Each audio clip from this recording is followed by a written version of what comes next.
اسلام نے جتنے عورت کو حقوق دیے ہیں کسی اور مذہب نے نہیں دیے۔ 1000 سجدہ سر انجام دینا یہ مولا کائنات کی صفت رہی ہے۔ دین کے معاملے میں جو ہماری پبلک ہے وہ کسی سیاسی کو، نمبردار ناظم چیئرمین کو فالو نہیں کرتی، وہ آپ کے ممبر محراب کو، علماء کرام کو، مذہبی قائدین کو فالو کرتی ہے۔ فقہ حنفیہ اور فقہ جعفریہ کے روزے کے جو سحر و اوقات کا جو ایک وقت ہے، سحر و اوقات کار میں فرق کیوں ہے؟ سر جب بھی وہ لیلۃ القدر آئی ہے تو تقریباً 27 میں، مگر وہ کسی ایک رات میں فکس نہیں ہے کسی بھی فقہ میں۔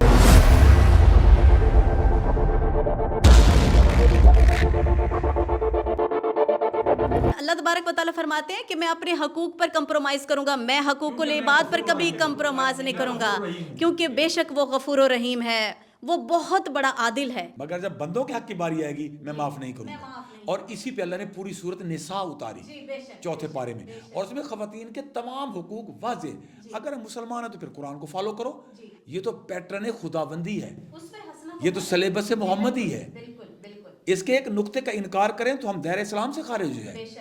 آج ہماری بہنیں دھکے کھاتی پھر رہی ہے، کوئی کسی کو اس کا وہ حق دیکھیں جی، اسلام نے تو یہ حق، پہلے جو عورت بیوہ ہو جاتی اس کو جنگلوں میں پھینک آتے تھے۔ پہلے زمانے میں یہ تھا بوڑھے ماں باپ ہوتے تو ان کو وہ باہر منڈیوں میں بیچ دیتے تھے، تو اسلام نے آتے ہی سب سے پہلے کہا کہ ماں کو قدموں تلے اس کے اولاد کی جنت ہے۔ ماں کو مقام ملا اور بیٹی کو مقام ملا، بیوی کو مقام ملا۔ اسلام نے جتنے عورت کو حقوق دیے ہیں کسی اور مذہب نے نہیں دیے۔ یہ شومی قسمت ہماری کہ ہم اپنے اسلام کے فرامین پہ ہم عمل نہیں کرتے، جس کی وجہ سے ہم جہالت کا شکار ہیں۔ اسی سے عدم برداشت، اسی سے فرقہ واریت، اسی سے دہشت گردی، اسی سے ہی ہمارے ملک میں انتہا پسندی ہے۔ اگر ہم اپنے اسلامی اصول کو، قوانین کو، فرامین کو صحیح طریقے سے ان کی پاسداری کریں تو ہماری ریاست امن کا گہوارہ ہو۔ آج جو مغربی تہذیبیں ہمارے اوپر ہاتھ اٹھاتی ہیں کہ اگر یہ مسلمان ہیں تو پھر دہشت گردی کا لیبل ان پہ کیوں ہے، وہاں بدنظمی کیوں ہے، انتہا پسندی کیوں ہے؟ فروغ امن میں، یکجہتی میں جو کردار ہمارے ممبر اور محراب سے ہونا تھا معذرت کے ساتھ وہ صحیح طریقے سے نہیں ہو رہا۔ ہم اپنے فرقے کی بات تو لازمی کرتے ہیں، اپنے فالوورز میں بیٹھ کے، اپنے فین میں بیٹھ کے، اپنی گدی پہ، اپنے اس کے انسانیت کی بات نہیں کرتے، انسانیت کی بات نہیں کرتے۔ جتنے اسلام نے انسانیت کے حقوق بیان کیے ہیں اگر یہ کیے جائیں تو میں کہتا ہوں ہمارے مذہب میں، ہمارے ملک میں انتشار ہی نہ رہے۔ اگر وہ کریں ایک ساتھ بیٹھ، دیکھیں جی آج الحمدللہ یہ مسئلہ کے اہل تشیع سے ہیں، فقہ جعفریہ کو فالو کرتے ہیں، ہم اہل سنت ہیں، فقہ حنفیہ کو ایک ساتھ بیٹھتے ہیں، ہم مختلف پروگراموں میں ایک ساتھ کھاتے پیتے بھی ہیں، ایک دسترخوان پہ بھی بیٹھتے ہیں۔ یہ خوشبی ہے، حقیقت ہونا بھی ایسے چاہیے۔ جب امام الانبیاء علیہ الصلوۃ والسلام کے پاس ایک وفد آیا نجران سے، جب ان کی عبادت کا ٹائم آیا تو وہ کہیں جانے، آپ نے فرمایا کہیں جانے کی ضرورت نہیں ہے، یہ میری مسجد نبوی ہے نا، اب یہاں ایک کونے میں بیٹھ کے اپنے مذہب کے مطابق آپ کریں اپنی عبادت،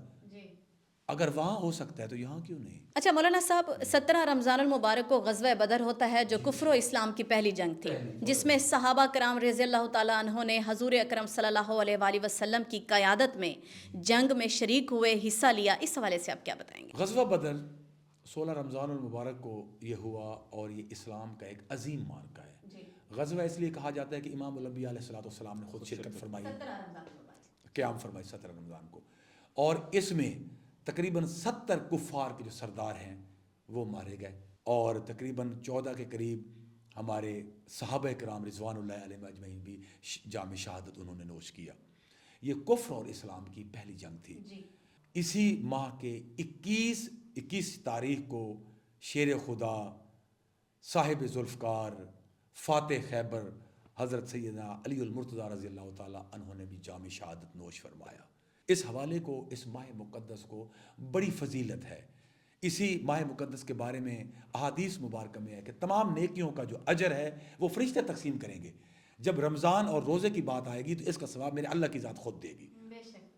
یہ رمضان ہوئی، اور پھر اس رمضان، بلکہ میرے پاکستان کو، آپ کو اور مجھے بھی ایک کریڈٹ ہے کہ اسی کی 27 تاریخ کو اللہ پاک نے اسلام اور کلمہ قرآن کی بنیاد پہ آپ کو یہ ملک عنایت فرمایا۔ تقریباً 21-22 لاکھ لوگوں کی شہادت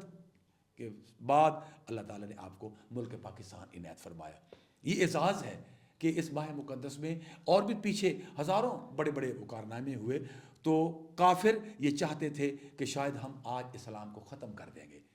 امام الانبیاء علیہ السلام نے ادھر سے تقریباً 1000 لوگ کفار کے مقابلے میں ہیں, ادھر 313 جانثار اسلام ہیں, اور اپنے لشکر کی طرف اشارہ کر کے میرے نبی پاک نے مقام بدر کے میدان میں اللہ سے یہ دعا فرمائی, اللہ یہ تیرے مٹھی بھر, یہ تیرا نام لینے والے, کلمہ پڑھنے والے اگر آج یہ ختم ہو گئے تو تیرا دنیا میں نام لینے والا کوئی نہیں رہے گا, آج تو ہماری مدد فرما. پھر یہ وہ پہلا مارکہ تھا جس میں اللہ پاک نے اپنے فرشتوں کو نازل فرمایا جو مسلمانوں کے شانہ بشانہ ہو کے کفار سے لڑے, اور کچھ صحابہ کرام نے دیکھا کہ سفید لباس میں فرشتے آ رہے ہیں اور ان کے ہاتھوں میں تلواریں ہیں. اور اس دن یہ پہلا وہ مارکہ ہے غزوہ بدر جس میں کفار مکہ کا, قریش مکہ کا غرور خاک میں ملا, جس میں ابو جہل جیسے لوگ, عتبہ عتیبہ شیبہ جیسے لوگ مارے گئے.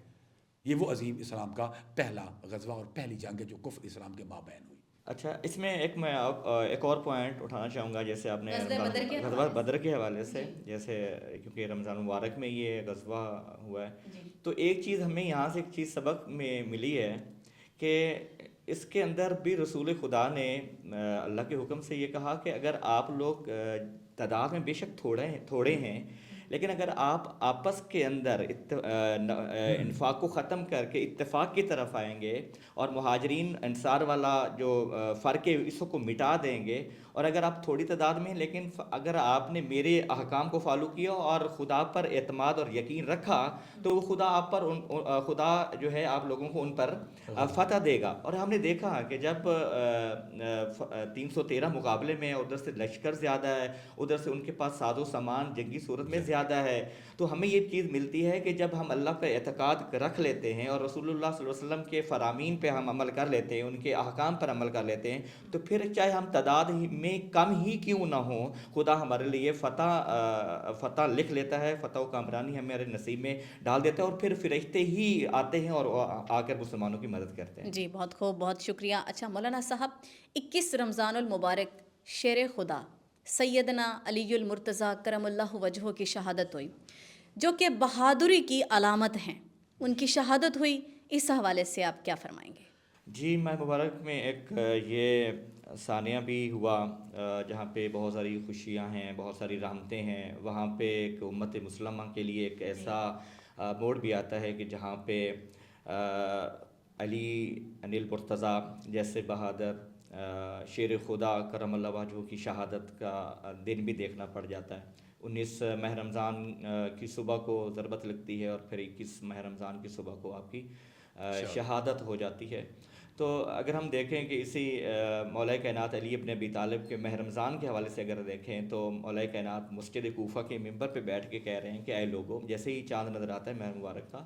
تو مولا کائنات علی ابن ابی طالب فرماتے ہیں کہ لوگوں اب آ جاؤ,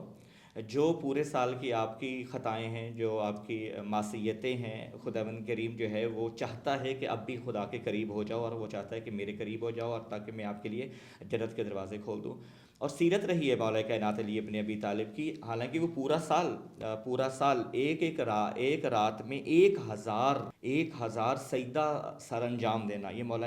کائنات کی صفت رہی ہے. لیکن جب ماہ مبارک آتا تھا, وہی مولا کائنات علی ابن ابی طالب 2000 سجدہ سر انجام دیتے تھے اسی ماہ مبارک کی ہر شب کو.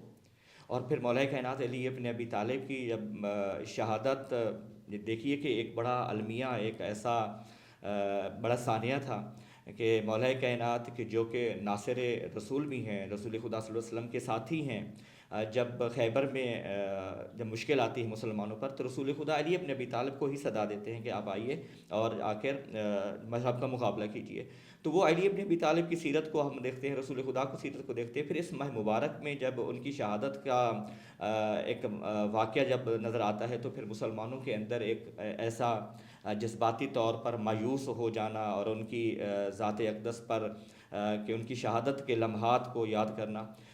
تو عزاداری اس ماہ مبارک میں عزاداریاں بھی سر انجام دیتے ہیں اہل تشیع مکتب یافت سے تعلق رکھنے والے. عزاداریاں ہوتی ہیں, محافل ہوتی ہیں, مولا کائنات علی ابن ابی طالب کی یاد میں مجالس کا انعقاد کیا جاتا ہے, اور انہی کی سیرت کو اگر دیکھتے تو پھر ہمیں ماہ مبارک اور زیادہ منور نظر آتا ہے. فقہ حنفیہ اور فقہ جعفریہ کے حوالے سے ایک اکثر و بیشتر ہمیں ایک سوال سننے کو ملتا ہے, یا ہم لوگ سوچتے ہیں کہ ایسا کیوں ہے. تو آج میں جاننا چاہوں گی فقہ حنفیہ اور فقہ جعفریہ کے روزے کے جو سحر و اوقات کا جو ایک وقت ہے، سحر و اوقات کار میں فرق کیوں ہے؟ اس کی وجہ کیا ہے؟ اس میں کوئی زیادہ خاص وجہ نہیں ہے، میں اس کو یوں سمجھتا ہوں کہ صرف تھوڑا سمجھنے کی اس کو ضرورت ہے، حالانکہ اتنا فرق بھی نہیں ہے، جی تھوڑا ہی فرق ہے، تھوڑا ہی فرق ہے، اور بعض دفعہ یہ ہے کہ اس کو عادتاً میں تو یوں سمجھتا ہوں کہ فرق اس کو سمجھا گیا ہے، حالانکہ کوئی فرق نہیں ہے، چاہے فقہ حنفی میں یا فقہ جعفری کے اندر ہے۔ قرآن مجید میں ایک لفظ آتا ہے اتم اللیل، یعنی آپ روزے کو جو ہے وہ رات تک اس کو مکمل کرو، یعنی صبح صادق سے لے کر اس کو رات تک۔ یہاں پہ تھوڑا فرق آ جاتا ہے کہ لیل سے مراد کیا ہے۔ جو مکتب جعفری ہے وہ لیل سے مراد یہ لیتا ہے کہ جب سورج غروب ہو جاتا ہے، سورج غروب ہونے کے بعد مشرق کی طرف ایک سرخی ہوتی ہے اور وہ سورج کے غروب ہونے کے بعد ظاہر ہوتی ہے۔ تو مکتب جعفریہ کے اندر ہے کہ وہ جو سرخی ہے جو مشرق کی طرف نمودار ہوتی ہے، اس کو زائل ہونا چاہیے، اس کو ختم ہونا چاہیے، اور اس ختم ہونے کے بعد جو ہے وہ رات شمار ہوتی ہے۔ اور مکتب برادر موجود ہیں، انشاءاللہ اس پہ بات وہ کریں گے، اور میرے خیال میں کہ جو مکتب حنفی، کیونکہ میرے دوست بھی بہت زیادہ ہیں، جب ان سے بات ہوتی ہے تو وہ یہ کہتے ہیں کہ اتم اللیل سے مراد ہے کہ سورج کی جیسے ہی ٹکیا غروب ہو جاتی ہے تو اس کے بعد لیل شروع ہو جاتی ہے۔ بس فقہ جعفری میں تھوڑا یہ ہے کہ دیکھیے ٹکی تو جو سورج کا جو غروب ہو جانا وہ اپنی جگہ پہ قائم و دائم ہے، ٹھیک ہے، لیکن جو سرخی ظاہر ہوتی ہے مشرق والی سائڈ پہ، اس کو ختم ہونا چاہیے۔ بس اتنا ہی ہے کہ پھر یہ جو 10 منٹ کا کنسیپٹ پایا جاتا ہے، یہ عام روٹین کے اوپر یہ 10 منٹ والا کوئی کنسیپٹ نہیں ہے۔ ہو سکتا ہے کہ وہ جو سرخی مائل ہے وہ 9 منٹ کے اندر زائل ہو جائے، ہو سکتا ہے اس کا تعلق موسمیات کے ساتھ ہے، ہو سکتا ہے کہ 12 منٹ کے بعد ہو جائے، ہو سکتا ہے یہ 5 منٹ کے بعد زائل ہو جائے، تو اتنا بڑا کوئی اختلاف نہیں ہے۔ بس اتنا ہی ہے کہ باقی جو مکاتب فکر کے لوگ ہیں وہ کہتے ہیں کہ ہم نے اس کو سورج کے غروب ہونے کے بعد اس کو سمجھ لیتے ہیں لیل، اور مکتب جعفری والے سب کہتے ہیں مطلب فقہ کرام کی اپنی اصطلاح ہے۔ جی جیسے انہوں نے کہا یہ ایک فقہ کرام کی اصطلاح ہے کہ وہ اتم اللیل جو قرآن کی آیت ہے، احناف نے جو اس کی ایک اصطلاح کی ہے وہ اپنے مکتب فقہ سے ٹھیک کی ہے، جو فقہ جعفریہ سے حضرت امام جعفر صادق علیہ الصلوۃ والسلام نے، ان کے فالوورز نے، ان کے ماننے والوں نے، اور تمام ائمہ کرام برحق ہیں، ہم سب ان کو مانتے ہیں۔ اور امام جعفر صادق علیہ الصلوۃ والسلام کے بارے میں جو ہمارے فقہ حنفی کے بانی ہیں حضرت نعمان بن ثابت، امام ابو حنیفہ رحمۃ اللہ علیہ، وہ یہ کہتے ہیں کہ اگر میں 2.5 سال اپنی زندگی کے حضرت امام جعفر صادق کی کلاس میں ان سے درس لینے نہ جاتا تو یہ سارے اتھینٹک ہے، ہر امام کی اپنی رائے ہے، جو جس کو مان لیے سارے ستاروں کی مانند ہے، آپ جس کی اقتدا کرتے ہیں وہ ٹھیک ہے۔ کیا شب قدر 27ویں کی رات کو ہی متعین ہے یا اس کو باقی طاق راتوں میں، دیگر طاق راتوں میں بھی اس کو تلاش کیا جا سکتا ہے؟ قدر کی ایک بہت بڑی فضیلت ہے جی، یہ بھی رمضان المبارک کا کریڈٹ ہے، اور رمضان کو اللہ تعالیٰ نے جیسے دوسرے مہینوں پہ سردار مقرر فرمایا تو اس کی طاق راتیں بھی دوسری راتوں پہ سردار ہیں۔ طاق رات سے مطلب سے 27 بھی نہیں، 21 بھی نہیں، 23، 25، 29 بھی نہیں، پہلی سے لے کے 29 تک اللہ پاک وہ کسی رات میں بھی وہ کرشمہ ظاہر کر سکتے ہیں۔ ہاں عادتاً یا جتنے پچھلے پہلے سال گزرے ہیں عموماً یہ ہوتا ہے 21 سے 29 کے درمیان وہ کسی بھی رات کو۔ مختلف فقہاء کرام نے یہ بھی لکھا ہے کہ اکثر جب بھی وہ لیلۃ القدر آئی ہے تو تقریباً 27 میں، مگر وہ کسی ایک رات میں فکس نہیں ہے کسی بھی فقہ میں، ایسے فقہ میں نہیں ہے۔ اس میں بہت اچھی بات کہی ہے۔ اس میں ایک چیز ہے کہ جیسے برادر محترم نے عرض کیا کہ پہلے ماہ رمضان سے لے کر آپ آخری روزے تک اس کو تلاش کر سکتے ہیں، یہ بھی ایک قول موجود ہے، لیکن ایک اور زیادہ جو مشہور قول وہ یہ ہے کہ رسول خدا نے فرمایا کہ آپ اس کو آخری عشرے میں تلاش کرو زیادہ، یعنی پہلے سے بھی موجود ہے دوسرے عشرے، یعنی عشرے مغفرت میں بھی آپ اس کو کر سکتے ہیں، عشرے رحمت میں بھی کر سکتے ہیں، لیکن تاکید جو فرمائی ہے وہ یہ کی کہ آخری عشرے کی کوئی بھی طاق رات ہو سکتی ہے۔ اور کیونکہ آقا کریم کیا، کیونکہ ہمارا جو مکتب ہے، جو اسلام کے ہم فالورز ہیں، ہم نے دیکھا ہے کیونکہ ہم نے لینا ہے سیرت مصطفیٰ کو لینا ہے، تو ان کا جو رہا ہے صحاب کی، آپ ان سے پوچھیں یا آل سے پوچھیں تو ہمیں ایک چیز نظر آتی ہے کہ آقا کریم نے آخری عشرے میں اس کا زیادہ اہتمام کیا،